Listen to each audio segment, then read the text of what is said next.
Thanks very much as well for that lovely introduction. I'm going to keep this as short and succinct and as practical as I can. I just might raise this up. I'm a little bit taller.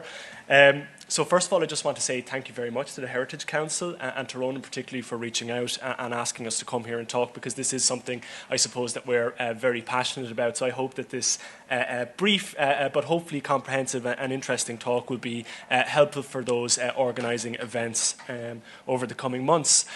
So we're As I Am, we're Ireland's national autism charity. My name is Finbar and I'm the Education Officer, and as well as that I'm also a PhD candidate in the area of autism and inclusive education with Dublin City University. And I'm talking about inclusive events. I kind of changed the title from autism friendly because actually a lot of the tips that I will be sharing are actually not just useful for the autistic community, but actually the broader disabled community and people with intellectual disabilities or communication differences as well. So I think you might find some of these strategies useful. What do we do in short? So some of you might be familiar with our work at As I Am, others maybe not so much. This slide is really just signposting us as an organisation, so don't worry too much about it. You can always visit our website, asiam.ie, to see the range of supports that we provide. We are a community-led organisation, so we're very much, everything we do, the autistic community is at the heart and informs and supports our work as well. We have both direct and indirect supports for the autistic community here in Ireland. Direct supports in terms of our community groups, our child and family support programs, our adult wellbeing and employment support team, and then indirect supports in terms of our training and accreditation in terms of the team that I'm a part of as well. So going out to organisations, to school, to third level institutions, small and medium enterprises, tourist organisations or groups as well, and providing training, and a lot of it ties into this. One huge project actually that we're undertaking at the moment, which I think kind of ties nicely into the event today, is that you might have seen on social media or even on an article somewhere that Dublin City and the Office of the Mayor have committed to Dublin working towards becoming one of the world's first autism-friendly capital cities. So we are undertaking that work with the Office of the Mayor and Dublin City, and the consultation process has just finished for that. It's something that's going to happen, I suppose, gradually over time, over the coming years. But actually a big part of that will be for maybe public events, social gatherings, to really look at what they're doing and what they're providing, and to make sure that those events are accessible to everyone, including the autistic community, who do face some barriers there in society as well. And I'll talk about some of those barriers. So what I'm kind of going to do with the presentation is, I suppose, look at why I suppose we need to consider aspects in relation to the sensory or built environment, how we are communicating information, which we just had a fantastic session on, but maybe some other information about how that may not be accessible to everyone in our community as well, and those that do experience communication difficulties or differences as well. And then I have some kind of practical tips or strategies or things that have worked in the past and that are used quite regularly as well. Just in terms of community engagement, again, if anyone is interested in learning a bit more about what we do, it's very hard to sum up in a couple of minutes. We do quite a lot. But you can visit our website, as you said, as well. Another nice support we have that I've just thought of as well that might be actually interesting for some of you that are organising events. We actually have a community support information line. Now, again, all of this information is on our website, but you can actually pick up the phone and talk to our community support team Monday to Thursday, 10 to 3. We also have a community support email. And I'm just thinking, if you are organising an event, maybe as a result of this presentation, and you are starting to think and have a conversation about, well, how can we adapt this event to make sure that everyone in our community can be involved and be included and to participate meaningfully as well, you could always contact us and look for some advice, and there's loads of nice resources on our website as well, and even I would be happy to take an email too. So again, I'm talking specifically about autism here, but also I am conscious that a lot of the things I'm going to talk about will be relevant, again, for those with communication differences, preferences, and the intellectually disabled as well. Just to put into context, I suppose, what I actually am talking about here, autism is quite a complex condition to maybe understand, and it takes a bit of time to kind of wrap your head around as well, but we are talking about an invisible or hidden developmental condition or difference. And what that means for somebody is that how somebody maybe understands or processes information, how somebody communicates and interacts with other people around them, and how somebody interacts with the world around them. And what I really mean there, I suppose, is the sensory or built environment, and I'll explain again a little bit more what I mean by that a little bit later, is different. And again, we're talking about difference and diversity here. We're not talking about something that is other or wrong or deficit. It is a different experience. And I suppose as a society, we've moved towards much more of a social model in terms of our understanding of disability, in that we now recognise as a society that we actually have a job to play in making our services more inclusive of people that do experience differences and disabilities as well. And that's really important.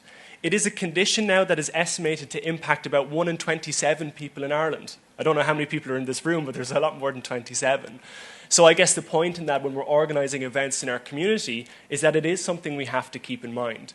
Whether we know it or not, because remember it is a hidden or invisible condition, most of us will be interacting with autistic people sometimes on a daily and weekly basis as well. For some people in this room, it might be a very personal experience or daily experience as well, and that's something that we do need to consider.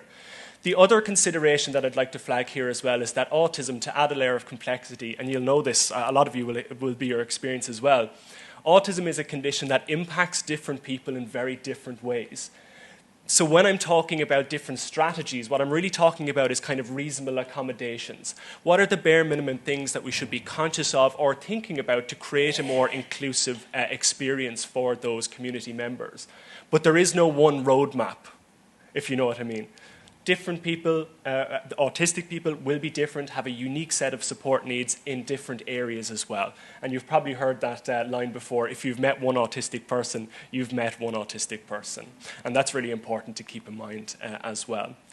I suppose it's really important in your communications, if you are creating accessible events and meaningful events, that we are just conscious that we are using, I suppose, language and terminology that's in line with the preferences of the autistic community. And this is something that we'd be very strong in advocating for.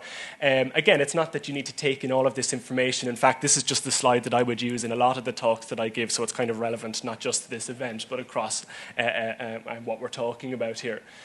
So just some things to flag. I mean, we will use the term autism or the autism spectrum when referring to the condition. Some of you might be familiar with the term ASD or autism spectrum disorder. Again, just to note there's been a kind of a conscious move away within the autistic community and led by the autistic community from that word disorder as well, because there is some negative connotations with that word there as well. Support needs. So I mentioned that autism is a spectrum that impacts different people in very different ways, and different people will have support needs in different areas as well.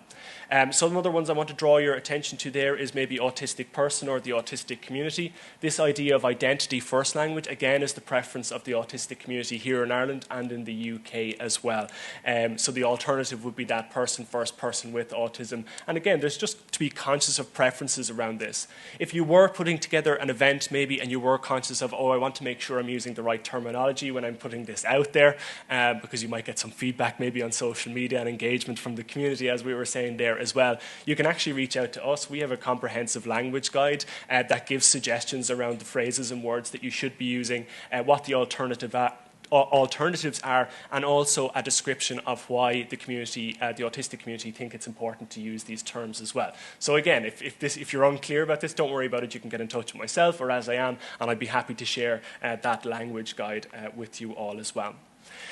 Whenever I am talking about autism, no matter if I'm in a school doing a presentation or if I'm here or in a company or an enterprise talking about employment, I am always conscious that I will be talking about maybe some of the barriers and challenges that autistic people experience, because that provides the context to the supports that I'm going to talk about.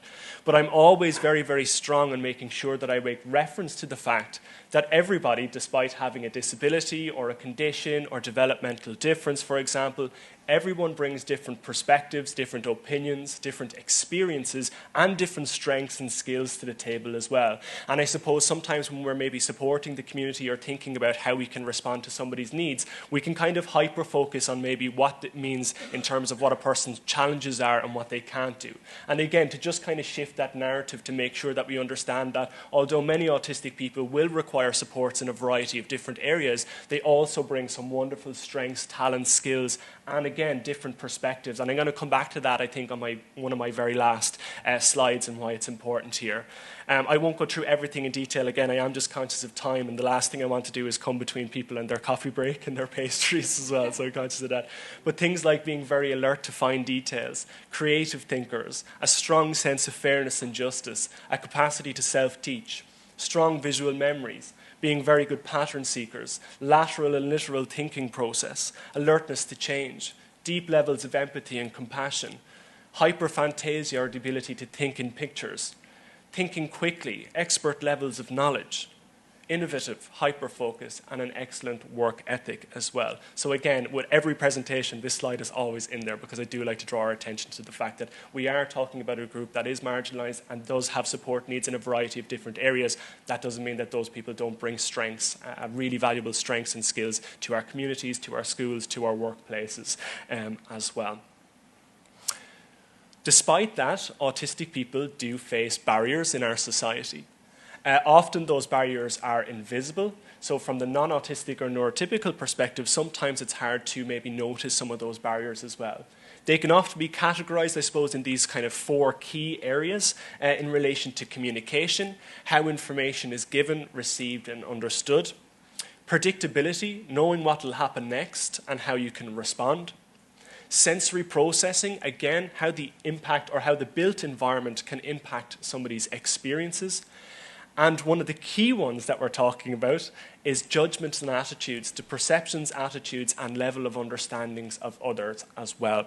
Unfortunately, autistic people are subject to greater levels of stigma, bullying in schools, and things like that as well. So it's really, really important, and that's why I'm delighted to be here to be kind of discussing this topic, or at least getting the conversation going here as well. Every year we survey the autistic community and their allies and families in Ireland. This year we had 1,600 responses to the survey, so it was quite a comprehensive survey in that sense. One of the questions we asked was around community participation and engagement in social gatherings or occasions. And I just want to draw your attention to this statistic here. 81% of our community members, and remember that's 1,600 respondents, said that most social gatherings or occasions aren't accessible or inclusive for autistic people and the autistic community. And again, we're talking about a condition that impacts 1 in 27 people in our communities. So it is something that we really need to consider and start to think about as well. Obviously, we would love to see that come down a bit.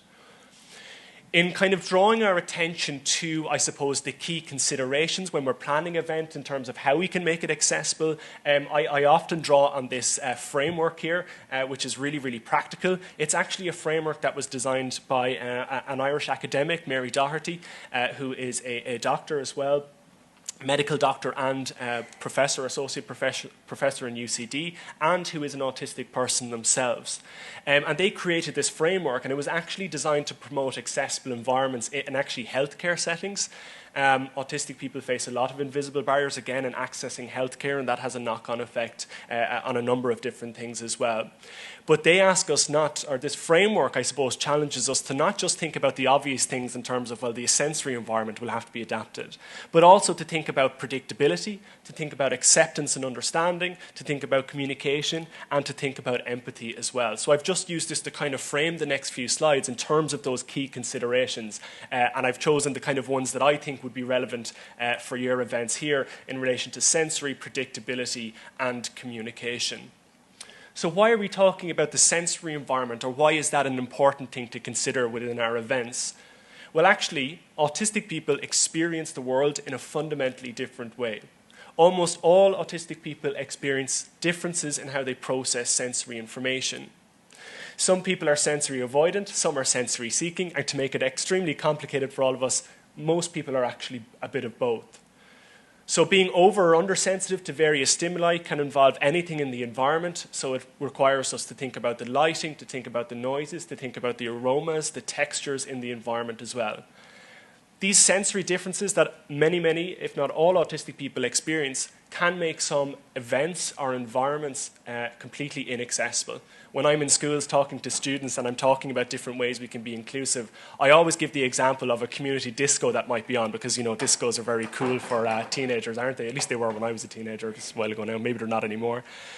But for that event, I would always say, well, the majority of students in the room, that's something you really look forward to. You're going to be with your friends, there'll be music, you might be meeting other schools and people in the community. And I would say, well, for the autistic students in your class that might love to go because all their friends are going, Are they going to be able to participate meaningfully? If it's going to involve a DJ with really loud noise, if it's going to involve lots of flashing lights, crowds of people, that's going to create barriers for those students. So I would say, well, maybe we'll have a quiet space that's next to the room that if somebody needs to take a break, they can go to it.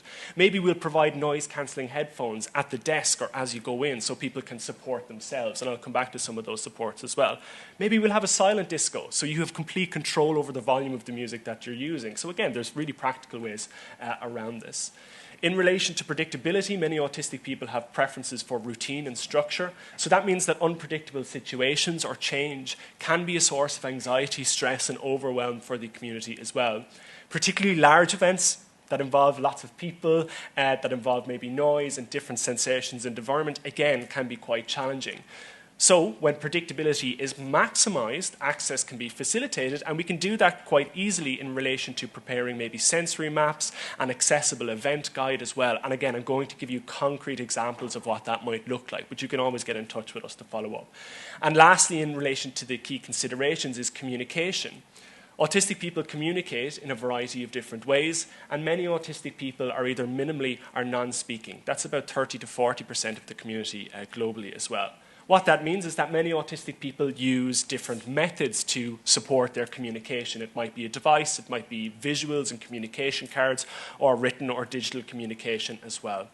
Some very basic supports to think about just in how we communicate is just using very clear, simplified language, avoiding using sarcasm or metaphors or that kind of hidden curriculum of communication. And just be aware of communication preferences, things like the need to avoid eye contact or physical touch as well. So again, some of the key and practical supports, we do have a guide around this, and again, if anyone was interested in following up, I'd be happy to share it, or I could share it with Ronan perhaps, and he could send it out maybe as part of what's offered on the website there. But planning ahead, creating clear and accessible guidance for community members, create an accessibility map that might include sensory information, so what to expect when you come to the environment in terms of the lighting, the levels of noise, the aromas, providing sensory PPE or sensory tools, establishing at least one quiet space or quiet zone. Consider a sensory-friendly hour or 2 hours perhaps as well. If you do this, please do it in a meaningful way. Don't have it on a Wednesday morning at 8 a.m. Okay, that's not very inclusive. That's, you know what I'm talking about there. And to maybe appoint a key contact, preferably somebody that might have a bit of training in this area or is an autistic person themselves that kind of provide some guidance for community members. This is just an example of a sensory map. We worked with Leinster House at the Houses of the Oireachtas. Their tour is now accredited as an autism-friendly tour for schools as well. They have a whole web page dedicated to resources. You can even go on and listen to the sounds of the doorbells bells before you arrive on site on the website. They created this map, so you can see this is just an example. This is quite a detailed one, I would say, as well. But you can see on the clear legend there on the left that it is telling you what the environment like is in various areas and chambers. So then somebody is actually empowered to make their own decisions when they come on site.